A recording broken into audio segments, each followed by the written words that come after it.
in finance, just very briefly to understand what's happening in that space, I'm going to go through this very briefly so that you understand what's going on, because we know we have some that are dealing with sovereign instruments such as decentralized finance, also called cryptocurrency. We have some that are still in the fiat system. Actually, I think everybody is in the fiat system because that is the onboarding system to sovereignty, right? And so you could see a lot of things happening around you, but maybe it's someone else's responsibility in your life. But for me, it's my responsibility. And for many of us here, it's our responsibility to take care of those that are actually around us. So here's what's actually happened in the financial space, just very briefly. So for those wondering what's going on with crypto, I can tell you that somewhere around August, September, October, possibly November, is gonna pop. But you gotta realize one thing. Every time it pops from this kind of financial game, and what money really is money is gambling on the highest level. And so it's always gonna be a point where they're gambled out. Like they borrowed from the borrow. Like imagine if the core fundamentals of borrowing is this. Like when you think about the mafia, and the mafia used to lend money to people and then end up having to kill them and everything. If you really want to understand what was going on, it's not like all those guys were gamblers, quote unquote, like they just wouldn't blow the money on a horse race. They would try to bet more money with whatever they were doing, because if they won, then they win more. But if they lose, they would not only lose what they bet, they would also lose the money of the people they borrowed it from. That's Wall Street. And so also in the crypto space, the reason why we've been hanging around $30,000 for like ever, even though we went to 60, is because you can tell every time the big runs happen, the market gets over leveraged double, because that's how much those are the points on the VIG. That's what they'll cover you for, double. And then it'll air out, and then it'll come sit down at where it's supposed to be. So instead of making this a crypto conversation today, I'm just telling you, make sure you take your profits. Realize when everybody's hanging their head on the hat that you should be saying, okay, maybe this is time for me to back out, because there's always going to be a time where it goes down to a something. Who cares if it's a $20, $100 or whatever, and then starts going up again. And if you don't have the profits there to catch those waves, then it slows down your sovereign process. So that's just word to the wise. Now, we know something's going to happen because in August, we have quite a few instrumental things launching. And one of those is IEP 1559, which is an upgrade to the Ethereum network.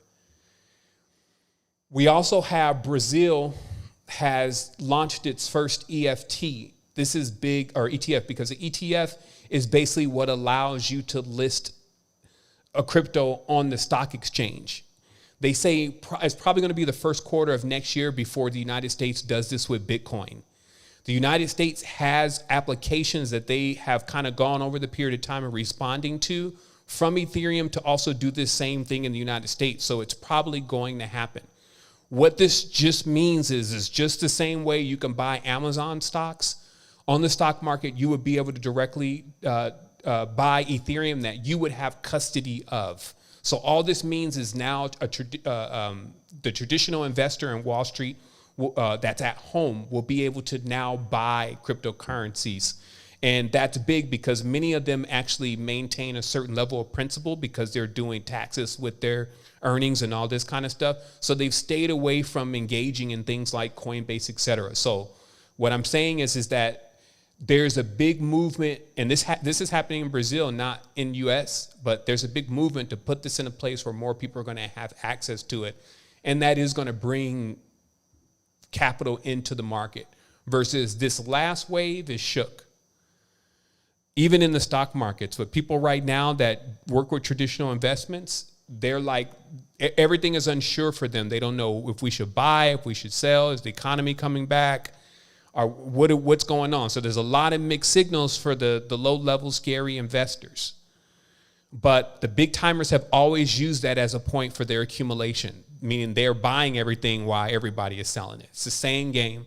The game can be run 20 times, and if you don't know what you're looking at, it'll keep happening right in front of you, and you'll be in a whole different state of mind and have a tendency to be the loser in this. So yeah, it's just that money thing. And until we can become completely sovereign, we'll be dealing with it. But on towards sovereignty, because the goal is not to stay in the rat race forever. It's to get sovereign. When you hit whatever in your house that demands power and your necessities, that it comes from you in some way, shape, or form, or you're at least producing something that you can barter for it. At that point, you would have known you've reached the sovereign point, and as above, so below. So going forward, I also wanted to mention that, as you know, Bitcoin is becoming legal tender in El Salvador on September 7th. These are the exact dates. Many have heard a lot about this. Also, they're going to give $30 worth of Bitcoin to every person inside of El Salvador. That is going to bring in about $150 million into Bitcoin, as they're going to put it on their balance sheet. This means just legal tender just means when you will go in a store and a Bitcoin thing will be right there. It'll be on the Lightning Network for those that are wondering, well, how are they going to handle the fees? The Lightning Network is on Bitcoin. It's a side chain, and they can choose to not charge any fees or low fees for transactions. So they're going forward with it. Paraguay said they're playing around. They're supposed to be next, but who knows? We'll see what happens. But this is countries that on the low, they went to the IMF, and the IMF rejected them anyway. They tried to bring it like, once El Salvador started talking about Bitcoin, then they got they didn't get approved by the IMF. Actually, that happened before that, and then they're saying, well, shoot, we're not going to just descend into chaos like Lebanon is right now. We're going to take on a new currency. We're going to take on Bitcoin. So there's big stuff going on in the back end, and El Salvador can pull it off because it's not really like, the U.S. won't just go in there and tear things up and all that. There's not a bigger interest for them right now. But they're doing that to make sure their country does not descend into chaos, like we're seeing many that just don't have the resources, don't have the commerce, and don't have the execs and the governments and all that to prop them up. We know that Digitaria, which is the God, we know the God is the energy, right? The God is the money. So, man, we were talking about this the other day that, if money is transferring, or if the God of the world is transferring itself all the time through money, who are we dealing with now? We're dealing with the digital God. So we know from this kind of documentation, or these kind of this level of research, which is actually public, that there is now a digital euro in development. We already have a digital yuan in circulation. And of course, United States is going with CBDC, which is the central bank digital currency, right? So this just means that now there's no, as we keep going forward, because it's going to be a transitional phase, but as we keep going forward, money is going to be digital completely. And the paper money thing is going to become less and less. And what that does mean, though, is that the streets could potentially dry up, for those of y'all that know how the streets work. Because what a digital system does is it makes it so you can't really transfer money to somebody without them knowing why you transfer money to that person. It's like everybody's inside the system. So if you get paid in the digital currency from the time you buy milk to give it to your friend or whatever, there's complete overwatch on where did this person get this money from. And that just dries up the streets. And also there's no fraud. So, or a low amount of fraud. So this means you won't even have somebody with a bank account that's what they call a BOGO. It's not really theirs, right? Or you won't see any of that replication of identity stuff. That's what the blockchain does. So as you can see, what it's going to be is basically the decentralized world, which is also Bitcoin. And people transacting there, like, we still up, send me 3,000, whatever, I'm gonna send you to in Bitcoin. And then that still be like, I can give you money without the system knowing I gave you money, technically, right? But if we're inside of the Digitaria system, they're gonna know everywhere how money is moving around, and they're going forward with it, right? So this is not the conspiracy. So with that being said, someone to kind of understand, well, how does that all of a sudden start getting implemented? Because after all, that means that the employers would have to agree to do it, et cetera. But there's also on the background been some pretty strong statistical work. The numbers are in, and it basically says that, especially for the larger corporations, that the advent of artificial intelligence and robotics has been able to save these big businesses enough to eliminate non-essential employees. Now, how this works for artificial intelligence is not the way you think, like the machine came in and started working for everybody, and then now the systems run on artificial intelligence. It wasn't that way. It was that the data would be bought in, and then it would tell them, like, well, you need to move the factory over here. You need to remove these kind of parts from your company because these are huge wear items. You need to do this. And when the whole thing was done, they would be saving billions of dollars. And since they're chumping everybody off anyway with how much they're paying everyone versus how much they're making, when the numbers came in, it was like, well, shoot, we don't even have to pay the money anymore for employees because now we're way more efficient. We know how to do things that don't need this many employees to make the same amount of money we were making before. So they're pushing this news in that, oh, people don't want to go back to work. Nobody's going back to work. And what this all leads to is UBI, which, as you see here by the notation, that California has now rolled it. And it's going to be an example for other states as they make the decision to create a universal basic income. Now, right now, this income in California is available for pregnant women and young adults who have just left foster care, so that you understand who they see as the first line of who they need to get to in a city that logistically would be their responsibility. Okay?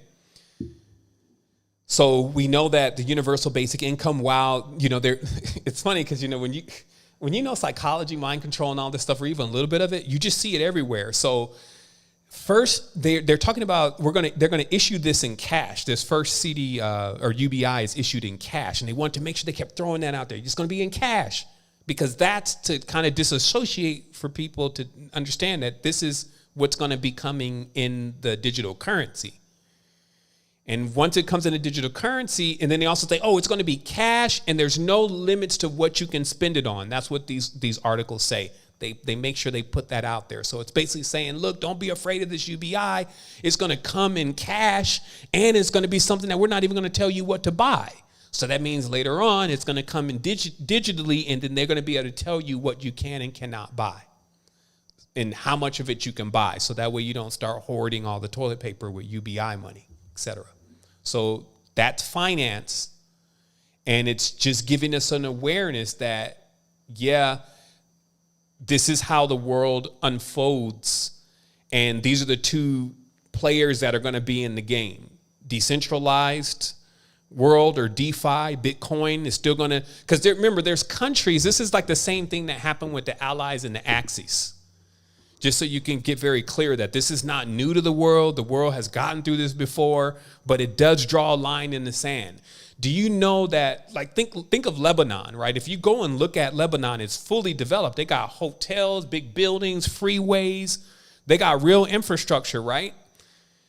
But they've always been considered as somewhat even an axis, or a country that is not directly supported within, this whole system that the Western world has created throughout the world. But they still transact. It's the same thing as North Korea. That's even a better example. You go to North Korea, or at least you look at it on TV, it's developed. They have resources. They have roads, right? They have things they need. So where are they getting that from? Because there's another side to even the financial money items, all that system. And they shot with that. Now, they can't come to the U.S. per se and get that. They get it from their associated vendor. You understand or understand?